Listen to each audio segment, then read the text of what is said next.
start recording. Looks like the video is recording correctly, but we're good there.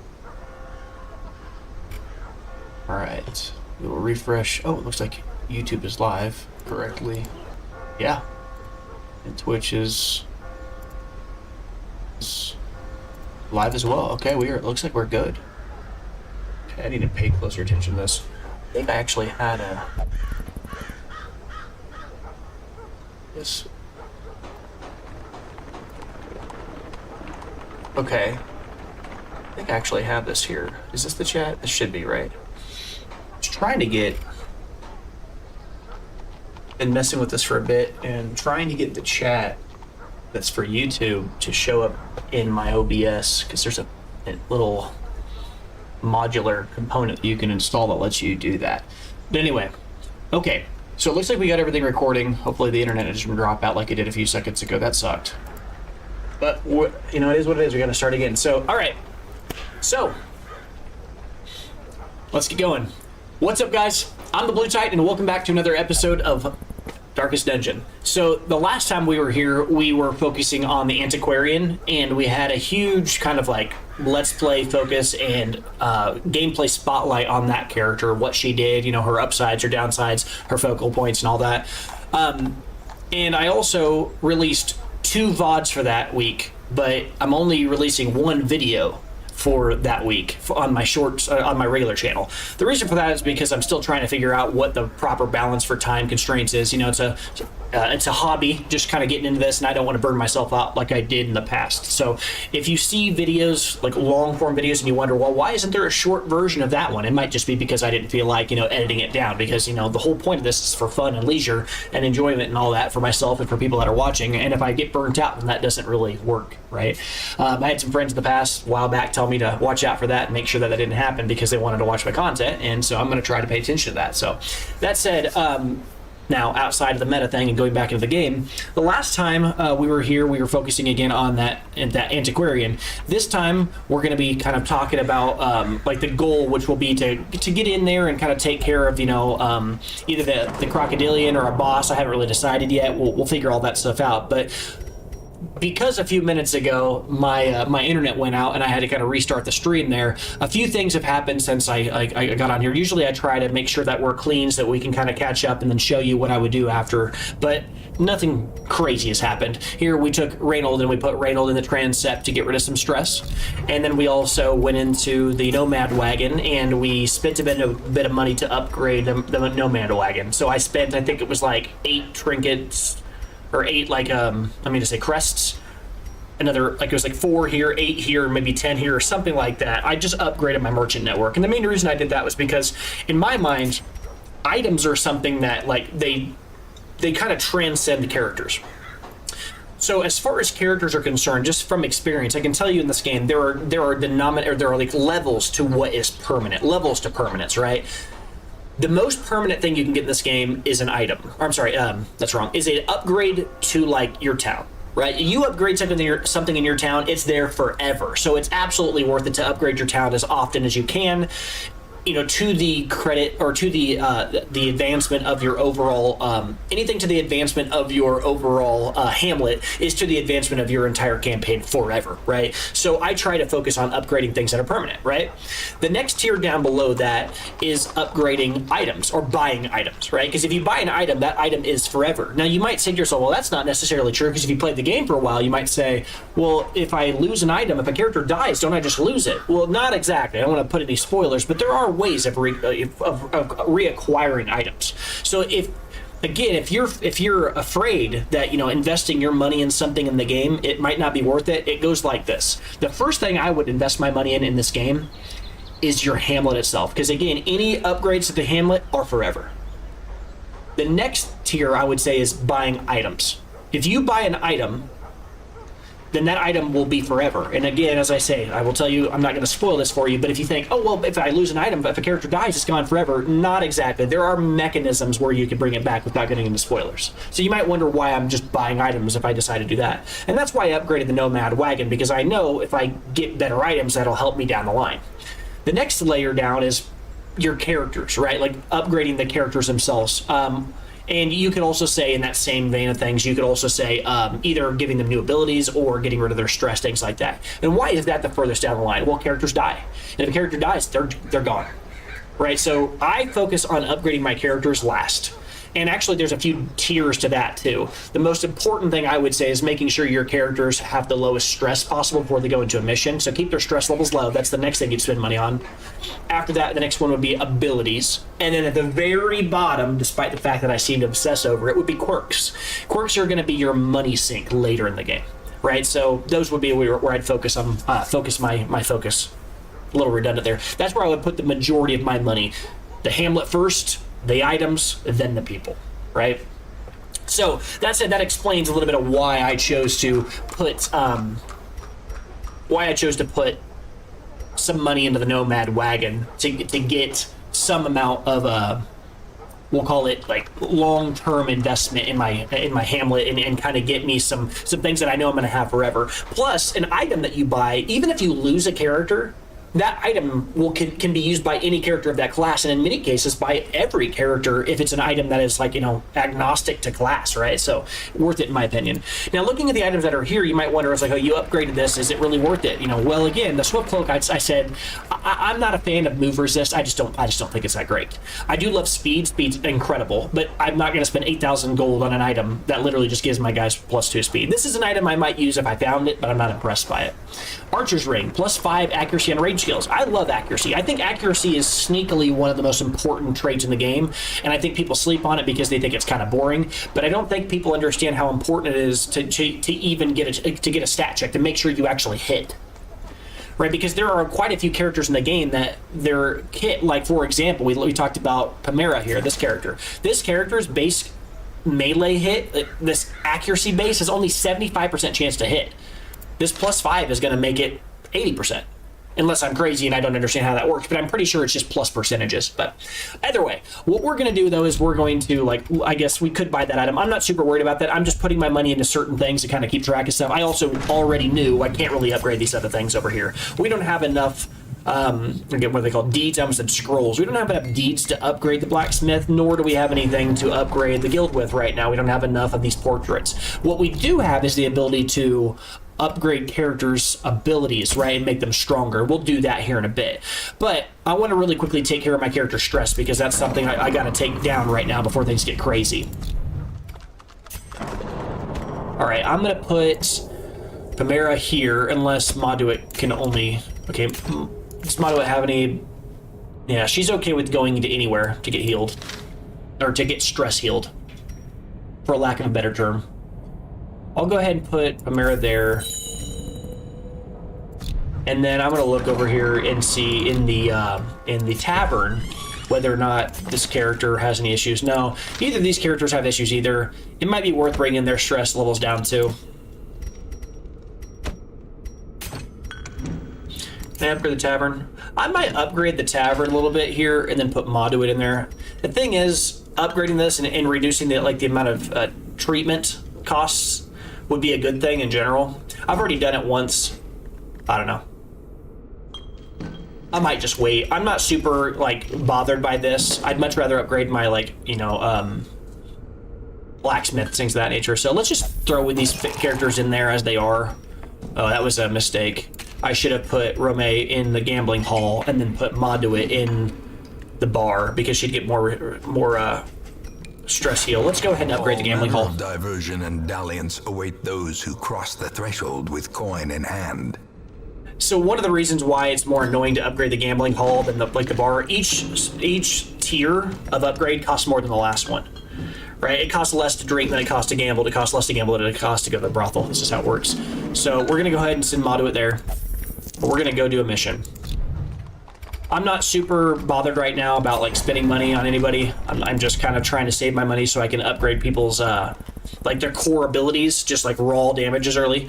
I will say, I haven't really talked too much about, like, quirks and diseases and what I like to lock in, but a little bit ago here, if I'm being completely honest, I started a stream and then it crashed on me. And while that happened, during that video, I actually revealed that I didn't understand how a course system worked that I thought I did. So I'm going to quickly summarize it. I was under the impression that the higher your character's level was, the harder it was to train them to remember one of their quirks forever. And it would be the higher their level, the harder it would be to remove a bad quirk. Kind of like a old dogs, new tricks kind of thing. Apparently I was just wrong, operating under the incorrect assumption this entire time, and I want to be honest about that. So it's actually the case that it doesn't matter what level your character is, it costs the same to lock in abilities and all of that. So with that said, it's probably smarter to wait until characters get to higher levels before you start locking in abilities. The caveat to that, and the situation where I start looking at that, is let's look at Dismas, who is a core character you start with. He's level 2. He already has 4 abilities. When you start to get up to that 4 or 5 spot, you start to have to think, if my character learns a new quirk, where's it going to go? And the answer to that in this game is it replaces a previously known quirk. And that's not a big deal, unless it replaces a quirk you like. And this character has a quirk we like, quick reflexes, which is bread and butter, one of the best quirks you can, kind of get in the game. I mean, extra speed is extra speed. It's always good. So, now that said, what I am going to do here is I'm going to probably select a character who I think has a larger amount of sorry, make sure I'm getting distracted by like this stream video here. I don't want that up. It's hard for me to focus when that's up. All right, so that said, what I'm going to focus on here is looking for characters who have a lot of quirks. We're talking 3, 4, or 5, like him we just talked about, and see if there's anybody who's getting close to that edge right here, like Rome. Well, now Rome is already being stress healed, so we're not going to worry about her now. But anybody who's got that 3 or 4, maybe 5 in some cases. Okay, so let's look at somebody like Centerpont. Okay, so I'm a huge fan of Centerpont. This character has the extreme opposites in terms of her abilities, what she's got on her. Hot Trot, guaranteed lock-in. Luminous, guaranteed lock-in. Stress Faster, don't care about it. Kleptomaniac, guaranteed remove. Yips, guaranteed remove. Winded, hopeful lock-in. We want Winded. Winded, -1 speed when HP is below 50%. That's not bad. That's like the other one we were talking about earlier, who this guy got, Risk Taker, right? Risk Taker as well as Winded. Those are my 2 favorite bad quirks to get locked. Because if you have those locked, it's almost like not even a bad thing, right? If your HP is below 50 at -1 speed, that ain't that big a deal.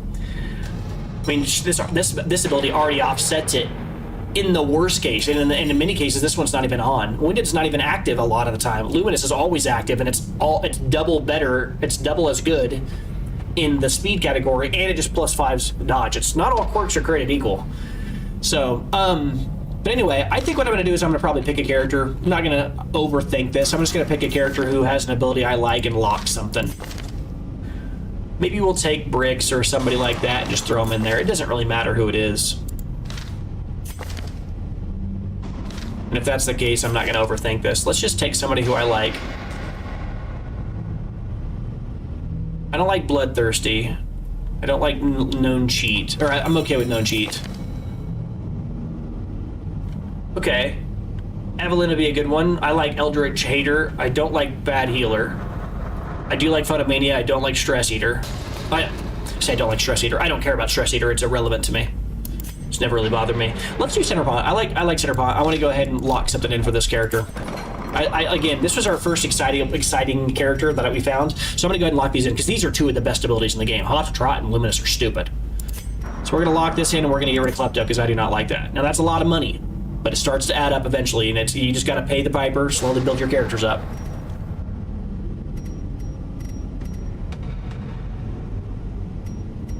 All right. Do I want to do that? I say that. Yeah, I'm going to go ahead and do it. Remove Kleptomaniac. Kleptomaniac's just obnoxious. Actually, I'd rather have a Luminous than a Hot to Trot if I had to choose between the 2. They're both incredible.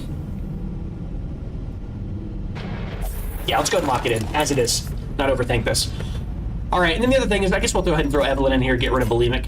I mean, it's not that big a deal, and as you can see, handling diseases is almost nothing, but to be fair, also, diseases aren't that effective. I mean, they do affect you, but not crazily. Like, if you look at Evelyn, Bulimic is -20% healing skills only while camping. Whatever. It matters, but I mean, it's marginal. Now, some of them are worse than others, so I mean, I don't want to undersell diseases. They do suck in certain circumstances. All right, so we're gonna go ahead and get into this. I'm gonna look and see what I got here. So let's look at the characters overall and talk about like the items that we've got here. Like we normally do, we want to pick the right characters for the location, of course. But before we go in, I think the thing I usually look at is what's the prize? Like what's the thing I get for going to that location? It's not worth going to that location if I don't get something of value. So let's look at this first one here. So I picked the wheel here first because in my brain, this is the only location I haven't gone to show anybody anything. I mean, there hasn't been any content for the wheel, so I'd like to show that location. One thing I'll say about this location, though, is here, this agility talon, +1 speed is solid, +4 dodge is okay. This is a fine item for that character for the bounty hunter class, but it's not that crazy. It's nothing to write home about. Looking at this item, we've got a drifter's buckle. So for the highwayman, increases the chance that you disarm traps. He's pretty good at it already. Increases his dodge. It's fine, but that's a specific way of playing that character. Because we kind of talked about before, the highwayman has an ability here, Duelist Advance, which makes him riposte, right? And if you have a riposte ability and then you increase his dodge and riposte are kind of like not the same thing. You know, they're kind of like opposite effects. You want your, I don't say you want your character to get hit, but if you build a riposte team and your character's dodged 50 times, what's the point of the riposte? It doesn't do anything. So this is more for like the version of the highwayman who's focused on far range shooting. So this is for the highwayman who's like shooting at far range, has no melee abilities, anything like that. Sure. It's okay. Not crazy good. It's fine. Minus 20% chance that the parties are surprised. This is one of those items like this are hard to evaluate because you'll never know whether or not, I mean, unless the game has gone that full into the details and shows this kind of stuff on a UI, but I don't think this game actually tracks that. There's no real way to know whether or not this item is, you know, you can't feel if this item is affecting your gameplay or not, right? There's really no way. It's like, oh, did we get surprised? Then I'm going to feel bad that I had the item in the first place. It's just like, well, this item is crap. It does nothing. But where this item gets better is over the many plays. If you play a lot of matches in a row and you keep wearing this item, I guess technically it would make you less likely to be surprised. But I don't know. An item like this is kind of hard for me to like or evaluate because there's really no way to feel it. I can't feel its effects. All right, let's look at this one here. Debuff Amulet. Again, this is a medium mission. Plus 30% debuff skill chance, plus 30% debuff resist, minus 4 dodge. So this is just like an anti-debuff. Or an anti-buff, negative buff, whatever. No, actually it's anti-debuff, that's right. What am I saying? This is a good item. Now, it makes sense it's a good item, it's a rare item, right? But this is a medium tier quest. And the difficulty is better in 3, so that's not trivial. Let's talk about this. There's multiple dimensions to it, like the scaling of a mission. We haven't really talked about this. Most of the time, the missions that we've seen so far have all been green. Of course, there's this weird off-the-wall blue one, but that's special. Farmstead is a totally different animal, so ignore that. Most missions are green. That's easiest mission level, right? They're apprentice difficulty. If you look over here on the left side of the screen, it's an apprentice difficulty. What apprentice difficulty means is level 0, 1, and 2 can fight that mission. Levels 3, 4, 5, and 6 cannot do it. 6 is the highest level that you can get to in this game. Yellow missions you can do if you're levels 3 and 4. And then there's red, which are these guys, and you can see up here, darkest. Well, technically, actually, there's a level between this. I think it's darkest is the highest difficulty. That's a whole different thing. That's the end game. But kind of interesting that they show you the end game in this game from the very beginning, almost as like a menacing eventuality, like something you couldn't imagine doing, but it's like your eventual goal to retake the dungeon, right? To take your ancestors' dungeon back. But a key thing here is not only does the mission scale in terms of its veterancy, but it also scales in the length, the enemy's difficulty and how long the mission is. So those two dimensions should be considered when you're trying to figure out whether or not you want to actually attack that mission or not. It's it's important to consider both elements. But as you're seeing here, this is a medium veteran. This would be far and beyond above any of the harder stuff we've done. We could not do this mission. And as you see, if we take it like a level 1 character and drop her in here, look what she says. I can't. I won't. Yeah. She's not ready for that. She's going to get killed.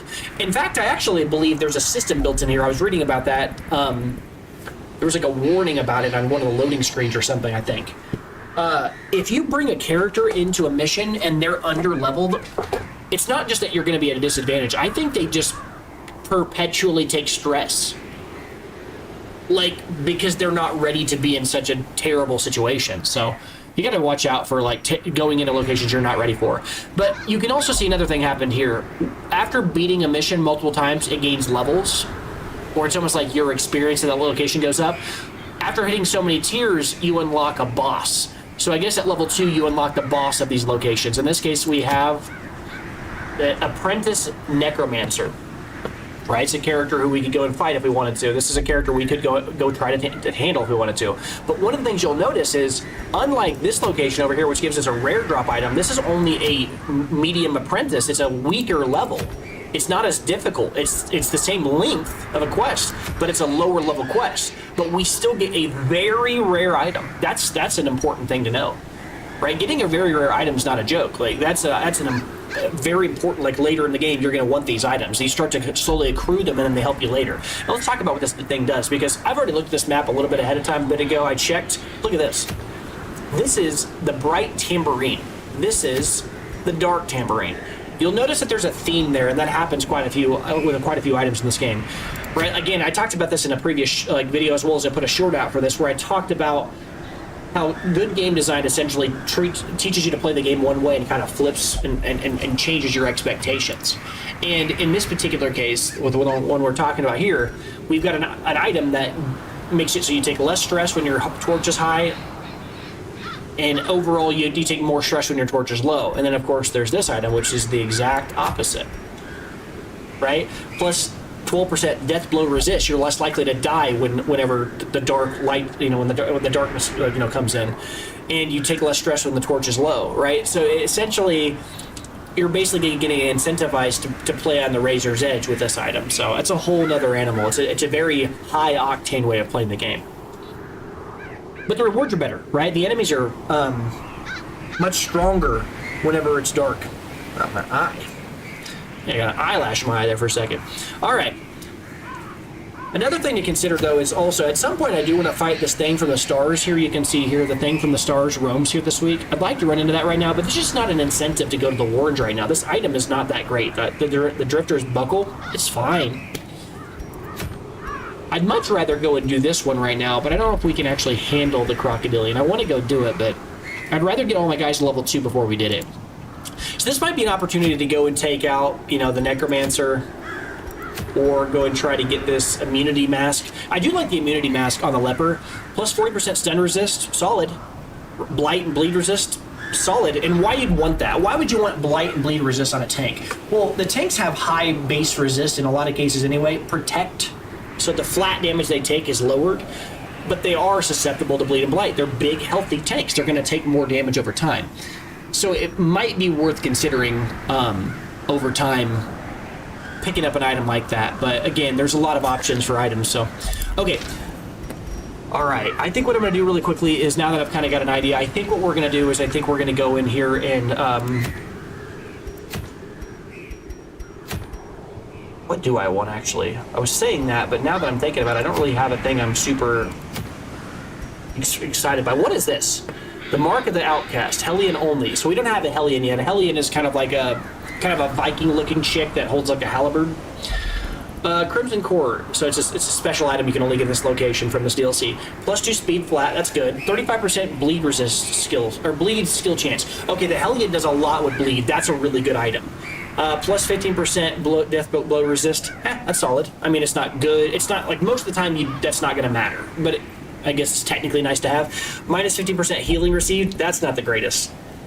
She has a heal built in. Not that you want to use it much. I think it's the one that's like bleed. Is it bleed out? There's like an ability that heals her. It's been a while since I played that character. But the plus 7%, plus 7 accuracy and plus 7 dodge. That's solid. It's a good item. But again, that would require us to beat this crocodilian. I don't know if we're ready for that. Again, I would like to get some serious level 2s before we did that. Yeah, I don't know. I think the bright tamborine's a solid one here, but we can't do we can't do this mission until we have some people who are a little stronger. This is just something that you should pretty much not do. You shouldn't fight a boss unless you've got your characters at the highest levels possible to fight that boss, right? This boss is a level 2 boss, right? You can fight him with level 0, level 1, level 2 people because he's a green level. I'm gonna bring people who are level 2 if I can. All right.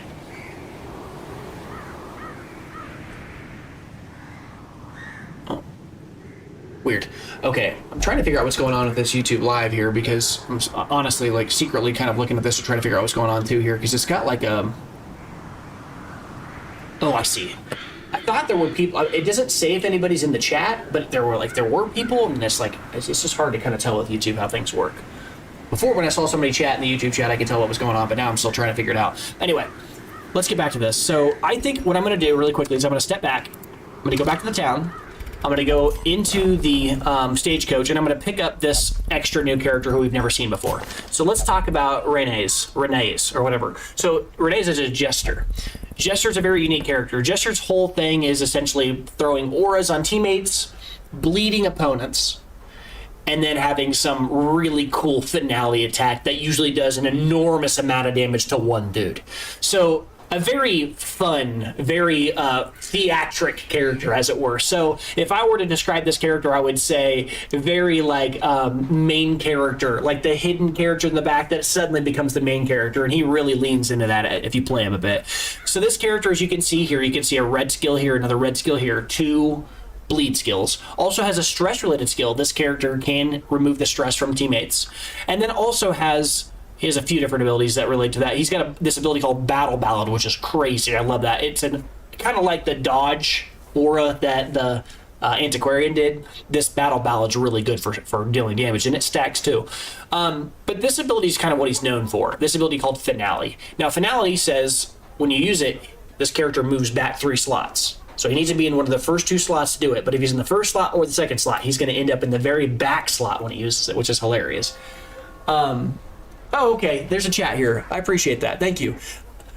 Yeah, that was actually how I felt about the character when I saw him too. I wondered, because Darkest Dungeon came out after League of Legends, but he does kind of have some Shaco vibes to him for sure. Yeah, I definitely see that. I wondered about that too, but he doesn't have a voice. So he doesn't kind of lean into that as much, but I definitely see it. He just doesn't have any kind of sneak things, but I definitely see some Shaco vibes to him for sure. The one thing I'll say about this character, though, is his whole thing is this finale ability, which you can't use immediately. It's almost I've seen people play this character in the past. When I first started watching, I was like, oh, that ability doesn't seem to do anything. It's because you need to build it up. It's like it charges. So you need to use one ability and it'll make the finale eventually. Let me say that correctly. If you use, let's say, this ability, Slice Off, it's going to make him, he's going to do this whole ability, and at the end it says self buff. Finale will now deal 30% extra damage. That just gets loaded in the chamber, right? And it gets built up. If he uses Inspiring Tune, it does some things, but he also buffs himself so that in the future his finale will deal an extra 30+% damage. The finale then will also have a percent chance to increase in crit. So these all start stacking, and he's using these abilities, he's stacking them, and then out of nowhere he hits you with the finale, and it's like the best way I can describe it is, it makes me think of if you could play an old game. I was thinking about it's called Command and Conquer. It makes me think of an ion cannon. It's just this gigantic, he just destroys one person, or the Hammer of Dawn from Gears of War or something like that. He just nuked somebody. It's the Godzilla, charge attack Nova, like the nuclear Nova, like whatever it's called. So this ability is insane. But again, you need to charge it. Right, so he has to do other things before he does it. This is a boss ability. Like, you just knock out a boss with this. But the problem with it is if you shoot it off too fast, you gotta use it right. Because if you use it before it's fully charged or before you've stacked it enough, and he uses it, if you'll notice here, it says after he uses this, it will give him -25 dodge because he's just slow. It's the final act of the show. He's tired after he uses this. And then it says -3 speed plus 100% stress. The rest of it, so you want to use this as your last thing. So anyway, this is when the roses start hitting the stage, as it were, or right afterwards. But I'm going to take this character. Now, there's a few things I want to mention about this character in terms of his abilities. Dacnomania is not great. Lazy Eye is not good on a lot of characters, but this character actually has a melee, ranged, but an ability that already has an accuracy of 125. He's going to hit anyway. 125%. -5? I don't care. Melee, buff his own team. This is great. I'm okay with having a lazy eye. Plus, he's wearing a mask. You can't see his eye anyway. But the next one here is the Dacnomania, right? Obsessed with killing. We want to get rid of that. But he does have Eldritch Slayer. Well, I've talked about that before, but Eldritch Slayer, Eldritch Killer, Eldritch Hater, whatever they're called, all of those are incredible. Top tier, in my opinion, because there's so many enemies that have Eldritch. Hippocratic, terrible.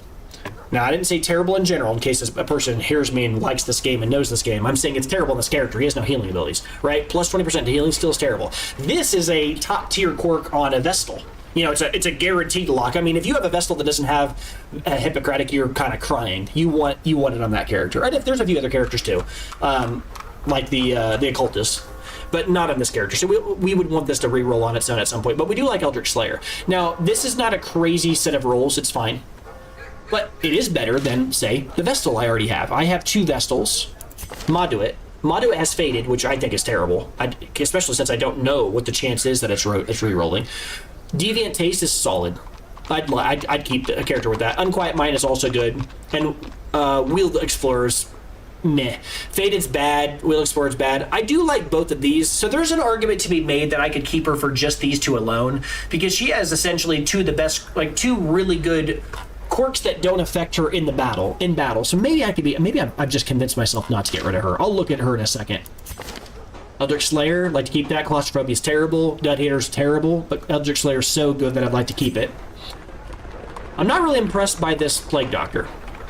Infirm's bad, less healing. Warden's Phobe's bad. Ruins Explorer's okay. It's okay on him, or her, I guess, because she's a Warren's focus, character, or I guess does better at the Warrens because she has Blight abilities. Backtracker's not good. Willed Scrounger is okay early, but not that impressive. I say it's not good. What I mean is it feels bad because the opportunity cost it could have been a better quirk. Robust is mediocre. Worry the Light's great. Guilty Conscience is not good. Faithless is fine. We're okay with Faithless. Early Riser's great. Fear of Mankind's not good. Dang. Who would I want to get rid of? Do I have 3? No, I did get rid of our Highwayman before. I'd like to buy an extra slot, but I just don't have it right now. Warren's Foe. I'm going to get rid of this Plague Doctor. I know that some people might... Oh, actually, hold on. Level 1. We already have... I might get rid of this Vestal, even though she's got 2... I don't know, this is a tough one, man. I'd like to keep him because we don't even have him as a class. I want to keep this guy because he's got multiple good perks. I need to make a choice. Hard. I might just trust myself and get rid of Moduit, or Modit. Okay, maybe I should get rid of her because I can't even say her name. Yeah, let's get rid of her. Those without the stomach for this place must move on. Character did nothing wrong. I already have a Vestal, so I'm looking to get an extra, a new character in our team. He will be laughing still at the end. I love their little intros like that. So awesome. All right, so from there, I guess we'll go ahead and get a game started here, or get dive into something here. Who do I want to bring? Well, if my goal is to take out one of these bosses here, like I said before, I think I'm just going to look at the items that I like the most and try to go for one of those. The Jerster's Buckle is okay. But if we go here, we have to think about the fact that we could run into the thing from the stars. Which, again, is fine, as long as we have people that are strong enough. But right now, most of our guys are level 1 or 0. So I'd prefer to have a few level 2s before I fought against the thing from the stars, as well as, like, high damage dealers. I'd like to get this immunity mask. It is a great item. because the stun resist is solid, the blight resist solid, bleed resist solid. Those are all solid things. Although it does eventually become outclassed. I don't really feel like there's any items in this group are that impressive. I do like the Dark Tambourine. Problem is, do I have the capacity to actually fight against a boss like that right now? And the answer is yes, but all of my people who I would probably bring with me are all within a stress relief activity right now, so I don't even have a choice on this one. I can't do it. This pretty much leaves this or this. And I think I'm gonna do this. I think I'm gonna do this because even though I'm not super excited by this, there's a few things going on here. This location we've never been to.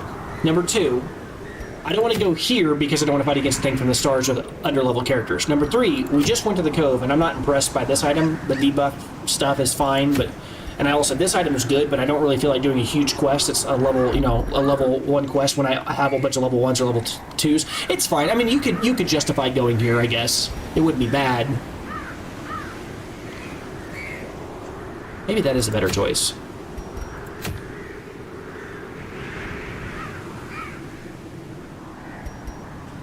I should just flip a coin.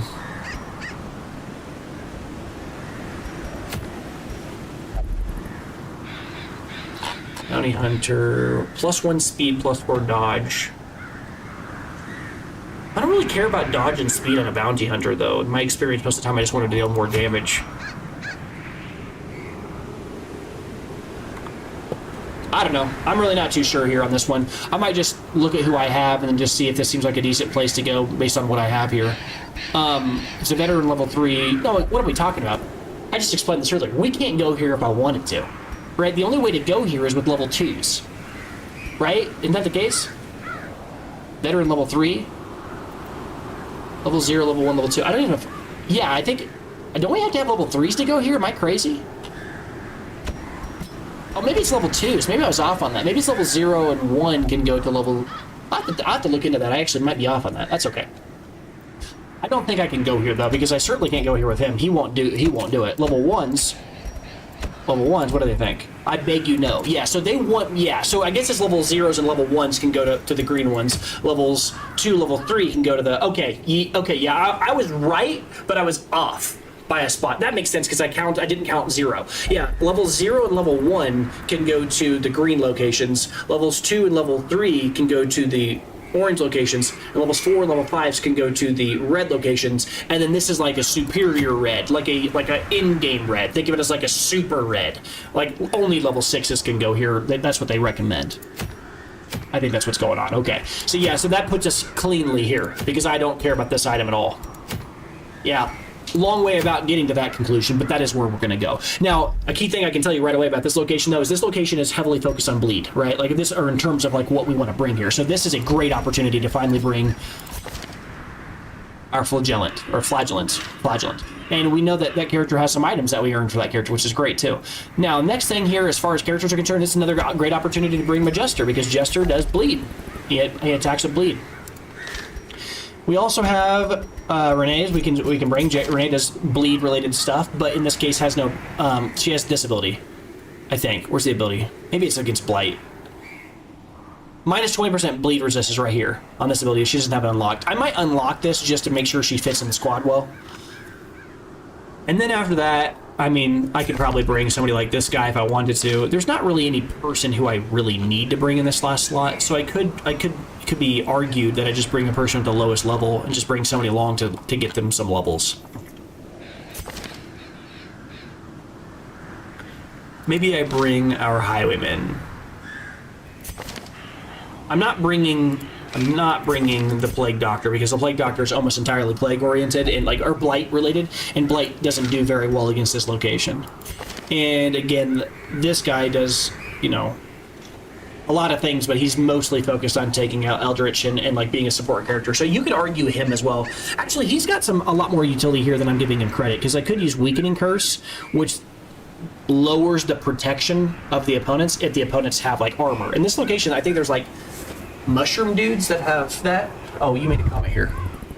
You can have a mixed party and go like if you have a 3 and a mix of 0. Oh yeah. I know that you can do a mixed party of that, but I'm trying not to do that early on because in the early game, since people are low enough, I'm trying to kind of keep everybody at a kind of a similar level, like everybody about level 1. That way I don't get put in a situation where if a boss pops up like this guy, I have no choice of who to bring because everybody's low level except for the 4 or 5 guys I've been leveling. So I'm trying to keep them all about similar level. That way I can... It's almost like, you know, if you play the old Pokemon games, people would go in, they'd have one Pokemon that was like level 15 and all their other Pokemon were level 7.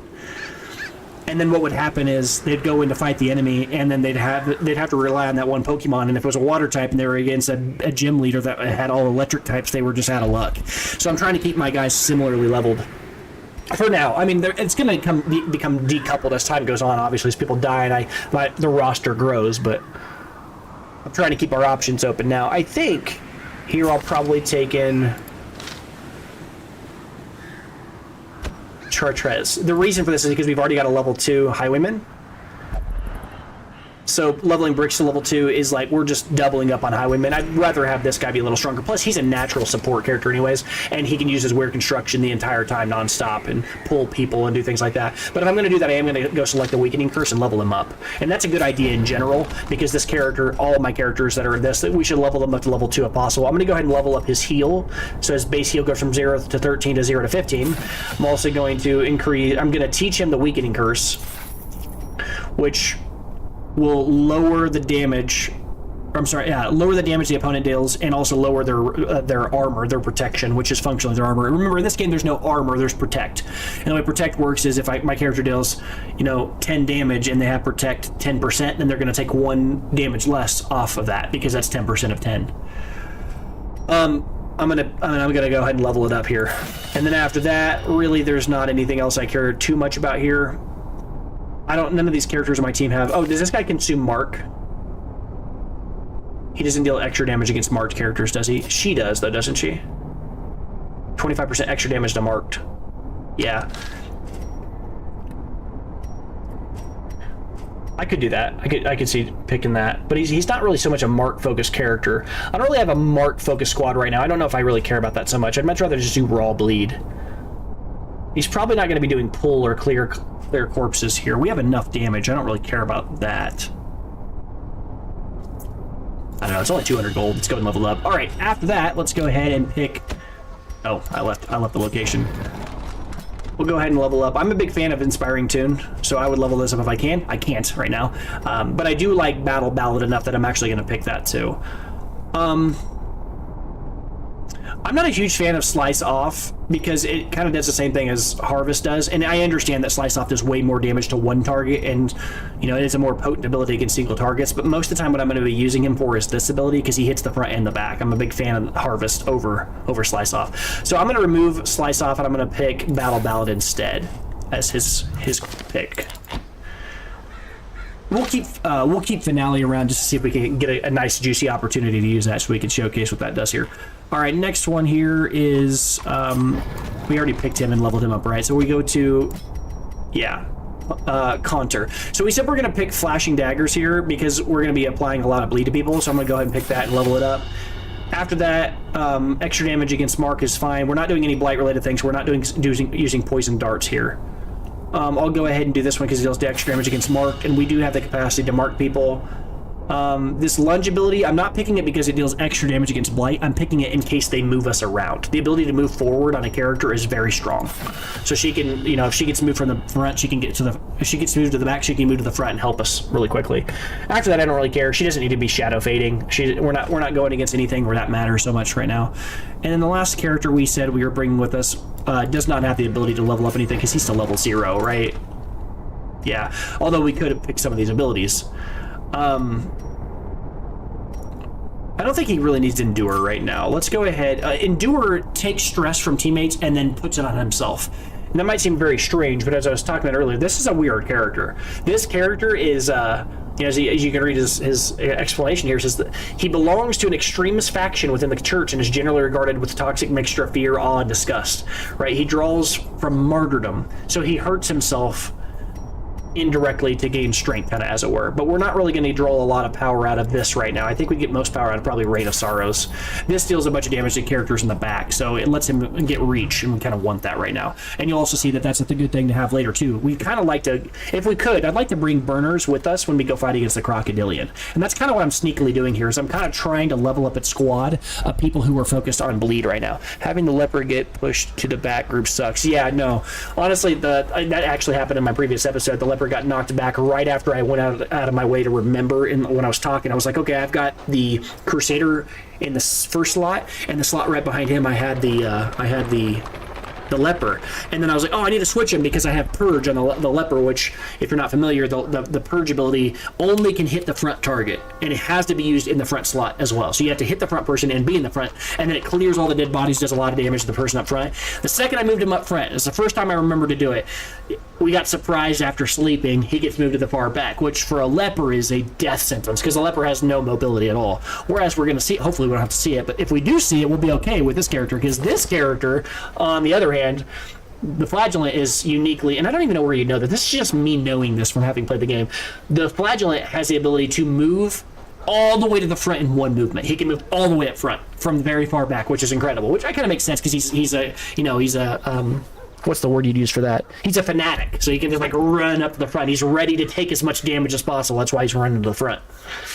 All right, now I'm gonna move this away. I don't really need the transfer bleed or blight or any of that stuff right now. I'm just going to move this over to Reign of Sorrows. Right now, we're not really so worried about... Actually, I think I'd rather have... Now we'll keep Redeem. We'll see if we have any opportunities to use as we go here. So now I'm going to go ahead and get into this because I've talked for a long time. I think it's probably been 30 minutes I've been talking and just enjoying myself. Maybe longer than that, probably 45 minutes or so. All right.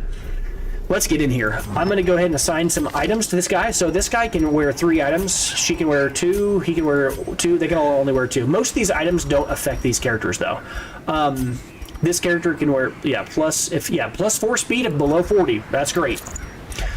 5% protect. We're going to put that on this character because this character, okay, a few things are going on here. He's our frontliner. All these other characters, 20 health, 19 health, 20 health. He has 22, right? Protection will decrease the flat raw damage he takes. He's our tank. He's the frontliner. He's going to take the broad amount of hits. He's going to heal. He's going to do all kinds of stuff. But he's going to be our tank. So we want to protect him because we want to. And so this is going to lower the amount of damage that he takes flat from raw attacks. So if he were to take 20, he'll only take 19. I say only, that's a lot of damage, but you understand my math there, hopefully. The Dazzling Charm here, none of these characters stun, so that's functionally relevant here. Unfortunately, the rest of these trinkets don't do anything for our guys here. It is what it is. One thing we could check here, I think I already said I wasn't going to get this, but plus 5 accuracy to range skills. The only character in our team that's really doing range skills, well, actually, hold on, that's not true, right? Our Contra's doing ranged right here with the thrown daggers. Although I'm glad I came back in here and checked. Oh my gosh, we don't want to bring this. We wanted to bring flashing daggers. So this is an accuracy base of 95. I could be convinced to buy this. Archer's ring. I mean, that's a lot of money. But sure, I'll buy it and I'll give it to her. Because it increases her accuracy and all of our range characters' accuracy moving forward. As I said, I think accuracy matters a lot. I think it's a sneakily important trait or stat that people kind of forget about. All right, let's get on in there. We are going to go and do the wheel here. All right, so let's provision up. So as far as the wheel, what I can tell you from my knowledge, there's 2 things going on here that are kind of funny here. I was going to say we need to bring shovels because I know the wheel, you need shovels. Why? Experience. But what's funny is we actually are bringing the right character for that because the grave robber is going to bring shovels already. So I'm going to bring 4. That might be overshot, but this location has more use for shovels. I usually bring 3 no matter where I go. So I'm already bringing 3, right? She's bringing the 4, so it's like she's getting it for free. But there is that off chance variance occasionally where you end up with a lot of situations where you need a shovel. So, all right, after that, we're gonna get some food here. This location also provides a lot of food. I think this location as well as the Warrens, there's more opportunities to find it. I kind of forget what all's here. I do believe you can get blighted and you need anti-venom. I think you need kind of both these things. So I'm going to go ahead and throw 2 of each of these and split the difference here. Holy water, I am almost certain is like functionally irrelevant here. I'll bring 1, but it's not that important. I'll bring some keys. I don't think I want to bring much more than that. 3's probably already overkill. This is a short quest. I'll bring 2. And then after that, I'll bring some torches. I think torch-wise, I think this location, you might need more torches. I can't really remember. It's been a little while. And then, yeah, that's it. That's good enough for us. Yeah, and then let's get in there. And I did equip that item to her, right? Yeah. All right. He doesn't have any. Oh yeah, we never switched over to this. You pay attention. He's not stabbing. He's only going to be weakening. So let's make sure everybody's got their abilities now that I'm foolishly about to do that again. We already switched. Yeah, he was the only one. But I'm glad I checked. I am. All right, let's get in there. All right.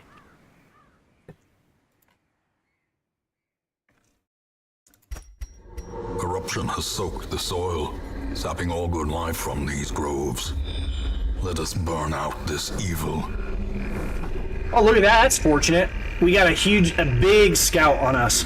We only have 2 enemies here. If you look at the map here, we got really lucky. We got like forward scouting on multiple different rooms here. But if you look at this, we've got, anytime you see a treasure in a room, that's a guaranteed enemy. There's going to be a battle. It says a room battle, yeah, with a treasure. And then after that, there's going to be a quick battle after that. So pretty silent hallways. Which is kind of nice, I guess. All right, right away, look. Oh, I guess I missed all that. I thought that was a blockage. Never mind. Okay, so if we look at these characters, I can see a trap right there on the ground. You can see it's red, but you can also see the symbol appear above everybody. I'm pretty sure these 2 have the best trap removal. She has a 100% chance. Yeah, 100% chance to remove. He has a pretty high one, 70%. I'm just checking, 60%. 0%. Oh yeah, he has 0 chance. That's funny. 0% chance to remove the trap because the dude wants to get hurt. That's funny. All right, we're gonna have her do this, and that's actually great too because look, she's got the most stress. Start the mission off by her getting rid of some of that stress she needs to get rid of. That's great for her. All right, so we've already got a stump here. So what would you think you could use on a stump? There's a few things. I know it wouldn't make any sense to use. I mean, you could use a torch. I'm not gonna use a torch though because I want to make sure we have enough. Maybe I should bring more torches next time. If this was the end of the mission, I'd try it, but I don't want to run out of torches super early, especially since we're going to be backtracking. But in terms of items, the only thing I can think of that let me interact with the stump, I mean, maybe medicinal herbs, because maybe it's a rotted, I can see getting rid of those mushrooms. Maybe a holy water. I'm going to throw the holy water at it, not because I think it needs it, but because I'm just going to start gathering information. I think this item is pretty useless here anyways, most of the time. Yeah, no effect, that's fine. We'll bring one of those each time and test everything until we figure it out. I think the shovel would work here, right? Nothing. All right.